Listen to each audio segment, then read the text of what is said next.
Hey everyone, it's Mike Smith here, coming at you this week with a More Energy for All podcast and video blog. That's the MEFA podcast and video blog, if you didn't remember from last time. But this is episode number 2. Calling this episode Welcome to the Revolution. Initial broadcast date on this is going to be November 29th, 2018.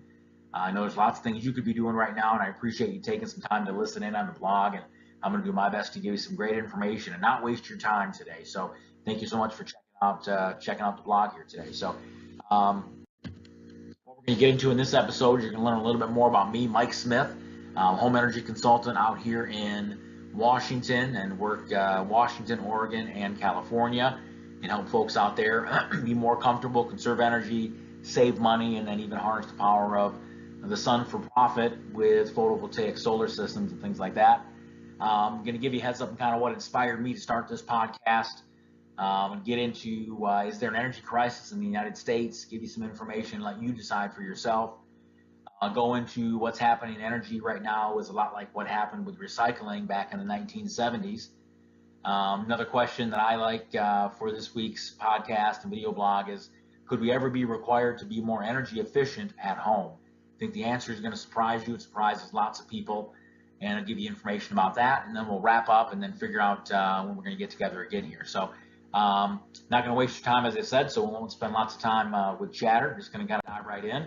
I'm Smart Energy Mike Smith. Smart Energy, I say, because I work with a company called Smart Energy Today over here in Washington. We help folks conserve energy, save money, and harness the power of the sun for profit. On top of that, being an energy consultant with them, I also am a strategic advisor and consultant with home improvement companies around the country, and kind of show them how to be more successful, run a better business, help with marketing, website design, lead funnels, landing pages, all that other sorts of fun stuff, but all things to help towards running a better business, being more profitable, and all those sorts of things. But I've been doing home improvements for about 5 years now. Started out initially with roofing, which I liked a lot. Prior to my roofing experience, I'd spent about 15 years doing mortgages, of course, until the world fell apart back in 2008. Eventually ended up back in the home improvement business here, but really enjoy it. I like to help people kind of turn their house into a home with roofs and windows and things like that, but really kind of got my interest and my joy of doing the job to a new level once I discovered energy efficiency and how we could help people that were already spending money on energy spend less money on energy and still be as comfortable or more comfortable than they were in their home before. And so I like that. I love the thought of solar, and so there's so many incentives and things available for people that it just makes perfect sense to get involved in solar, and obviously you're doing the right thing by the environment. It's one of those can't lose investments depending on what part of the country that you're in, and it just really is a great technology to buy into now before the insurance and the energy rates continue to rise higher and higher as they do every single year, it seems like. So there's that. I'm actually married out here in Seattle with a great wife who works at a large nonprofit organization downtown Seattle here, and she's kind of a rock star, saving the world every day, it seems like, here. So pretty honored to have her in my life, and we live a great life out here in North Seattle, and yeah, definitely is fun for me to be a part of this here. But as far as the podcast goes and what's kind of got us into this, what got me into wanting to do a podcast is that I've got some friends actually that still live in California, been there for about 15 years, and they used to always complain about their power bills. Yeah, and I was always like, man, what's going on? So actually, about 5 years ago, I had them out to visit over the summer, and they brought some of their bills, and we started talking about it, and then, kind of looking through things, noticed that they actually pay bills that are about 3 times as high as our bills out here in Washington. And so I kind of dove into that and figured out what was going on, and what I determined is that California had a huge energy crisis back in the mid-90s, when everyone was complaining about trying to deregulate the big energy company. And of course, once that happened, people got into the company or got into the energy business that wanted to make a lot of money, and so kind of turned into a big problem for people out in California, because what they were initially concerned about paying just one or two companies ended up being multiple kind of split ups into other companies here, and rates actually ended up doubling for a lot of people. And so ended up causing a lot of big problems out there in California because of that. But as far as the rates go, as I said, my friends are always complaining about these bills they get. Average bill, they only have about a 2,000 or 2,500 square foot home, and every month their minimum bill is about $300. And not like they're home all the time or always using air conditioning. It's just, obviously using air conditioning when it's needed. But yeah, just really paying way too much for that. They said it can in the summer usually get to 500, and then sometimes in peak times it gets up to upwards of almost $700 a month. And so that certainly concerned me to figure out what could we do to help them not pay that darn much money for electricity. Moving isn't an option for them, so I needed to figure out some things there. And so I was able to find some other solutions for them that we could use beyond just get a better thermostat and preset the thermostat for different things and all these other kind of hacks that you could do to help yourself be more energy efficient at home. But I'll get more into the other things later here. But the point is that they had very high electricity bills, and I wanted to try to find a way to help them with that, and that kind of got me looking around at other things, other industries, and that sort of thing. So that's kind of what started my interest in energy and efficiency and that sort of thing. This is me right here holding a solar panel. It's, one of my passions is helping folks harness the power of the sun for their profit, and we do a lot of that work with Smart Energy today.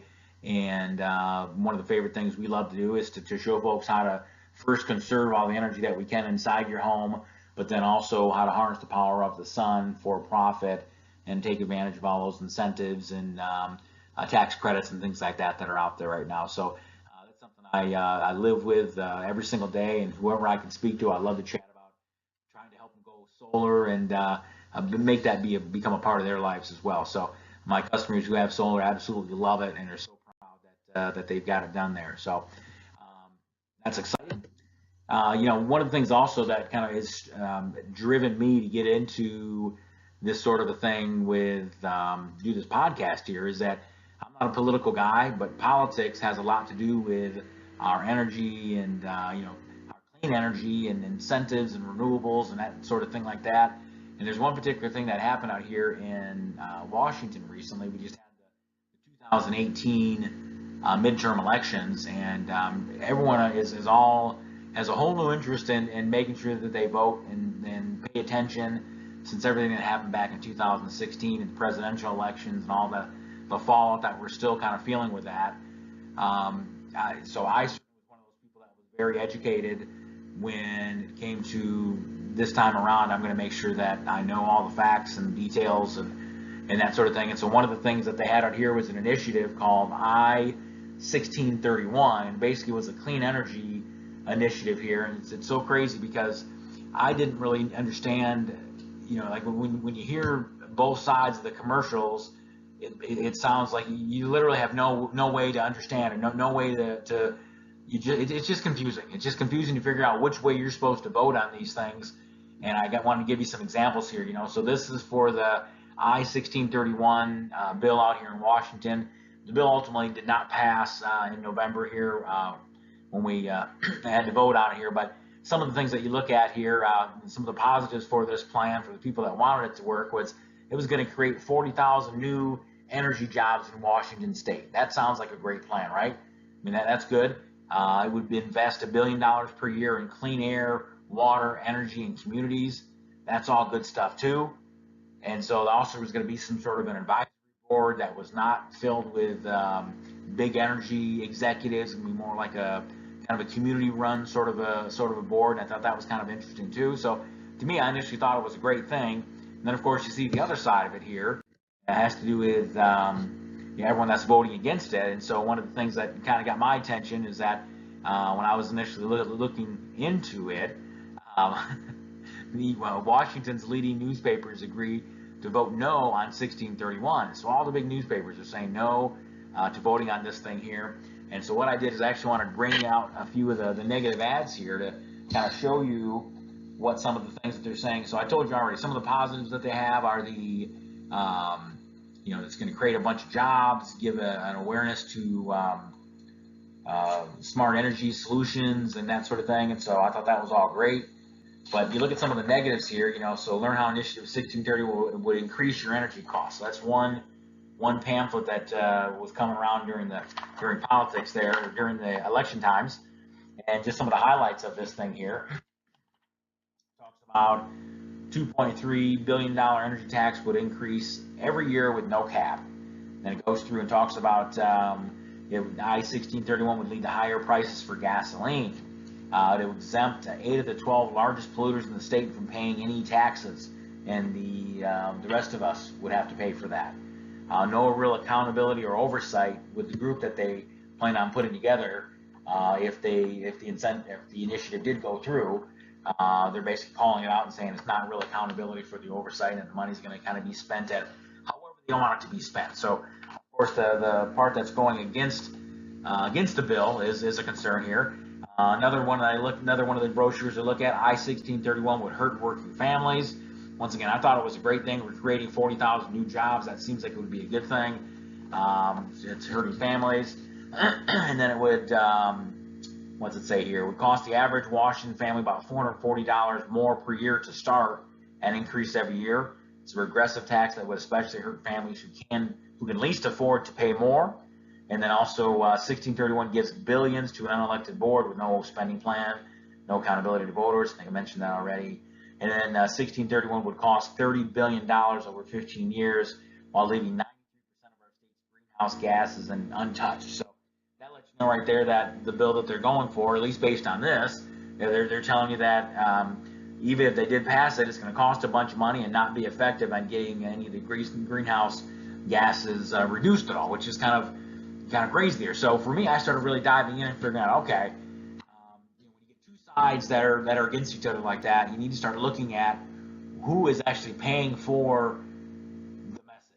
And so I started looking at the people that were saying no to it were companies like Western States Petroleum.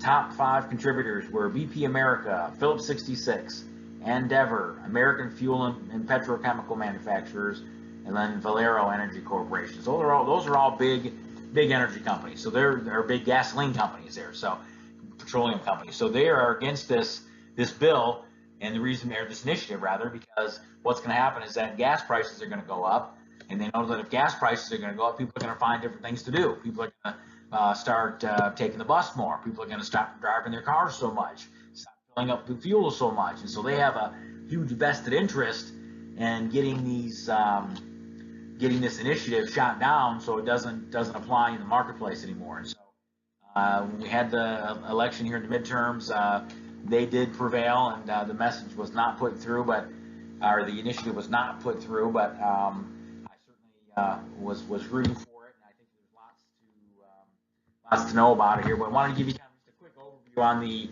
arguments for and the arguments against. So what they say are the arguments for, I'm just going to give you kind of the bullet points here. So building a cleaner, healthier future for our kids, holding big polluters accountable to protect our air and water, public accountability and transparency, Washington versus big oil, and then there's a rebuttal of the argument against. So five out of state oil companies are funding 99.9% of the opposition campaign. They will say anything to protect their billion-dollar profits. 1631 is a sensible step to reduce pollution today and leave a better future for our kids by making big oil companies pay for the pollution they create. It makes clean energy more affordable, creating over 41,000 good-paying jobs here in Washington. Let's build our future on our terms. Now, the argument against, once again, I'll just do the bullet points on this, and so I-1631's deeply flawed, unfair energy tax would force Washington families, small businesses, and consumers to pay billions in higher costs for gasoline, electricity, heating, and natural gas, while exempting the state's largest polluters and providing little accountability for spending. $2.3 billion energy tax increases every year. Largest polluters are exempt. And gasoline energy prices increase annually with no cap.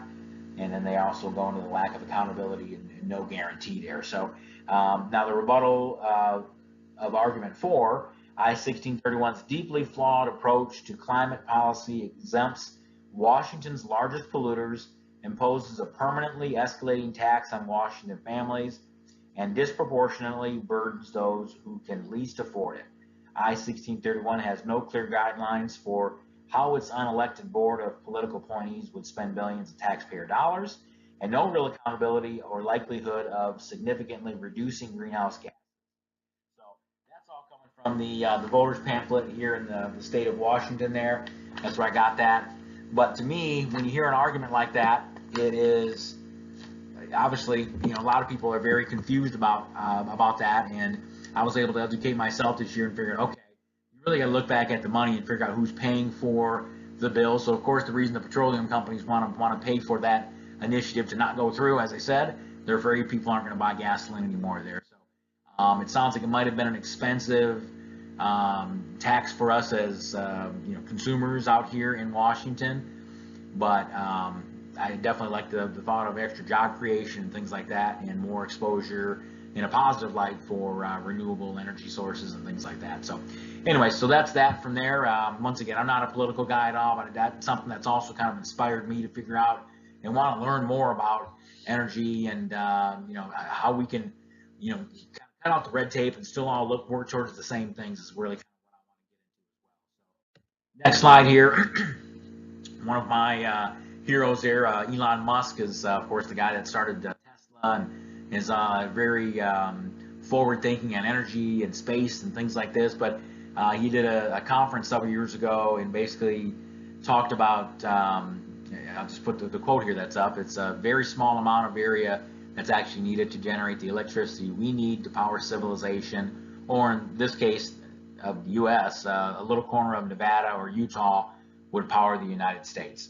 And basically what he goes into when he gives the speech is that even though we all know this, it'll probably never happen because of all the bureaucracy, because of all the money, because of all the red tape, and all the lack of cooperation between individuals, politics, big energy, things like that. We'll never want that to happen. We could get in a position where we could provide electricity to all of our people at an affordable rate, and not have it be such a big expense as it is for some folks in the United States right now. So that's something that I'm really passionate about, is trying to figure out how we can bridge those gaps, figure out how we can get past the red tape and the nonsense and stop talking about it, thinking about it, and start doing something about it that makes a tangible difference for our generation and for generations to come here. So now that's one of my other things that are inspiring me to continue forward with this podcast.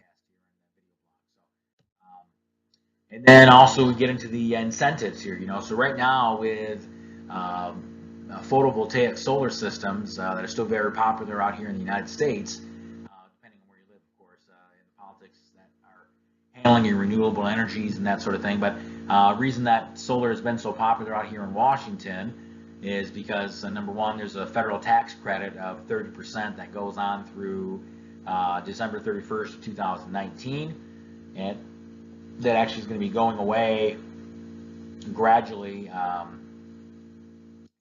year until 2021. It's going to go away for good. And so one of those positions that you definitely want to get if you're going to do anything with solar, time now to take advantage of these solar credits and tax credits. The reason I say that is because the reason we think that these are going to go away and never come back is because they're putting basically a sliding scale on it. So right now it's a 30% federal tax credit. Next year so in 2020 it goes to 26%, in 2021 it goes to 22%. So the way that that's going down like that leads us to believe that this is no longer going to be even available anymore. This is one of the big reasons people do go solar, so they can get that federal tax credit. And for me, is one of those questions is, why would we not want to continue doing this sort of thing? I mean, renewable energy is not a bad thing. I mean, the sun was free yesterday, it's free today, and pray to God it's free tomorrow as well.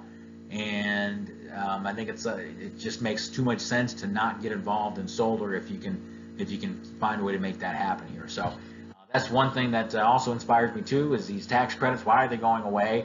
Why can't they stick around? Doesn't it make sense for everyone to get involved with better clean energy that can reduce our dependence on big energy companies? So that's important too. Then we're going to get into, talk to you next about the renewable energy incentive program out here in Washington. One of the great things that people loved about solar out here is that the state would pay you for the production of your solar system, or production your solar system puts out. So it used to be early on in the program, they were giving out 54 cents per kilowatt hour of sun production, or I'm sorry, electrical production on the system. Since a few years back, it changed. Now it's at 18 cents per kilowatt hour if you use in-state Washington-made panels there. So, but that incentive is going away.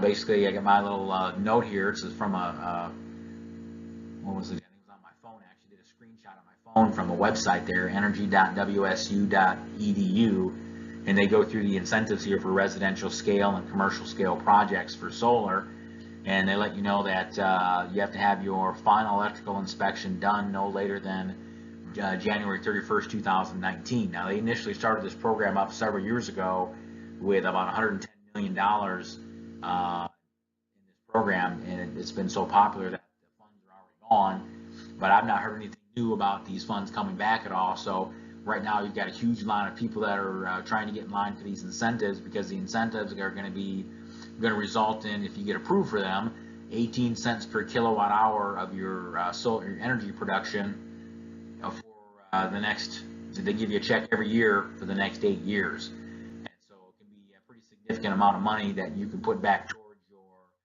solar investment or your solar do, and it's why the average system right now is paid off in usually around 8 or 9 years or less out here in Washington. So that's pretty exciting, but very scary that these incentives are going away. Once again, it doesn't make sense that they're going away. If you've got a program that you know is very popular and people are taking advantage of it, why would we want to take that away? I mean, what would be the downside of taking away this program? I mean, the downside of keeping it, I guess is what I'm trying to say. So we know there's money there. There's got to be money somewhere, and it makes a lot of sense to me to keep this program going, because once again, it's one of the reasons people do solar and why it makes so much sense right now. So it's a shame that that's going away. I really do hope that the incentive does come back, but it is where we are right now. Get into is there an energy crisis out here in the in the world right now? And so depending who you talk to, some people will say that there is an energy crisis. I feel that there is, and some of the causes of the energy crisis, and just kind of list them here real quick. I've got them on this spreadsheet here, or this PowerPoint presentation. But the top 10 things that are causing an energy crisis right now is overconsumption, overpopulation, poor infrastructure, unexplored renewable energy options, delay in commissioning of power plants, wastage of energy, poor distribution systems, major accidents and natural calamities, wars and attacks, and then miscellaneous factors. So I've got a kind of a big detailed list there, but I know that definitely I feel that there's an energy crisis here, and a lot that we can do about that. But this helps to kind of outline some of what you need to see there and what is important. And I can actually give this to you as well if you need this in a PDF. I guess it wouldn't be PDF, it's going to be in a PowerPoint format, but certainly can give that to you as well if you need to actually see this here, because there's lots of print, lots of things I have on here. I just gave you kind of the quick bullet points here on the causes of the energy crisis here, and kind of what that is there. So what's going on right now in energy reminds me a lot of what happened with recycling back in the 70s. Now, I'm a kid of the 70s and 80s when I grew up, and I remember back when I was a kid, there wasn't really a lot of talk about recycling. I mean, I remember people all the time literally just take the trash and just throw it out the window. When I was a kid, I used to see it all the time. And if you hit the trash can, great. If not, well, whatever. It wasn't that big of a deal. Driving down the street, throw it out the window, whatever. I used to see all this kind of crazy stuff. But there came a point when these landfills started to fill up, and enough of it happened around the country that people were like, we need to do something about this, or we're going to run out of room with all of this stuff that's inside these landfills right now. And so, of course, it starts out initially where they try to raise awareness to the problem. Okay, we got all these issues with these landfills filling up. What we need to do is start separating our trash. And everyone thought it was preposterous. So they start out with giving you these like special colored bags. Take your cans and take your paper and put them in these particular bags here, and then for a while it was just go and set this stuff outside and we'll take it. There was even some places where they would actually even pay you for your recycling. I know I grew up in Michigan, and back when they started the recycling boom out there, they actually pay you 10 cents for every can or bottle that you brought in. So as a kid, I was like, man, that's fantastic. So we used to corral all the bottles and cans we could get and go turn them in and get all that going. So that was always kind of fun. But then, of course, what ends up happening is that it becomes a little more mainstream. First they give you the bags, and then they give you a container, and don't worry about it. Just put the stuff inside the container. We'll take it away for you for free. That goes on for a little while. I'm in a position out here where we are out in Seattle, where you can just get downright confused with trash out here. It's unbelievable. So what happens is that out here in Seattle, you don't even have a choice anymore. It's you get one small trash can, and the black trash can, that's where you're supposed to put your trash at, okay? And you get one of the really big trash cans, and that one's where your compost goes and your yard waste, and so that goes in there. And you get another big can as well, and that's for all your recycling. So what are they trying to tell you? Obviously they don't want you to throw trash away. They want you to throw away compost, and they want you to throw away recycling.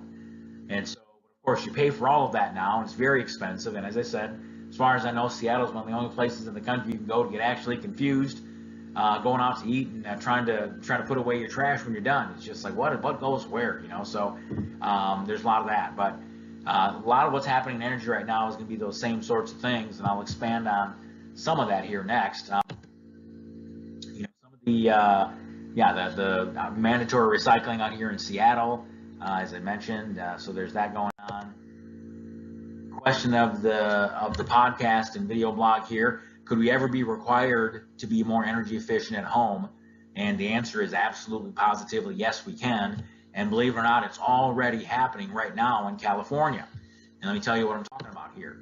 So several years ago, I believe it was back in 2000, there it is, January 1st, 2014, California passed a new building code, Title 24 is what it's called. And so what it goes into is whole house fans and ventilation. And what happens now is that they have required all new homes and commercial buildings to have whole house fans installed in order to cool the attics and homes while reducing the load on air conditioners. And so they give some specific areas where these actually are required. These zones are, and they're over in California zone. And the climate zones are climate zones 8 through 14 out in California, and they are called El Toro, Pasadena, Riverside, Red Bluff, Sacramento, Fresno, and China Lake. And the reason that they are doing these is because these are areas that have big energy crisis issues. And what ends up happening is that these areas also get very hot in the summertime, so they require air conditioning. And so what they figured out is that a whole house fan can do lots to help to keep your home nice and cool. And in some areas that have been able to do such a great job of that, they've been able to basically reduce down the need for air conditioning in some places altogether, which of course is saving people hundreds of dollars every single month. But now where initially it was one of those nice to haves is now turning into a must have and something that everyone needs to lean towards and get into. So another part of this building code here too is that new homes, the builders have to put the home in a position to be able to have a solar system installed on the roof as well. And so that's a big deal too. And then I know coming up soon, I believe in 2020, California is going to be required every new home to have a new solar system on it as well. Further on down the line, they're going to be required of all homes to have solar on them as well. So it's that big of a deal out there in California. And yeah, it's a real thing happening there. So as I said, not only can it happen, it is happening, and it's going to continue happening in other places around the country once they see how this shakes out here in California with what they're doing there. So yeah, definitely wanted to make sure you had that great information as well.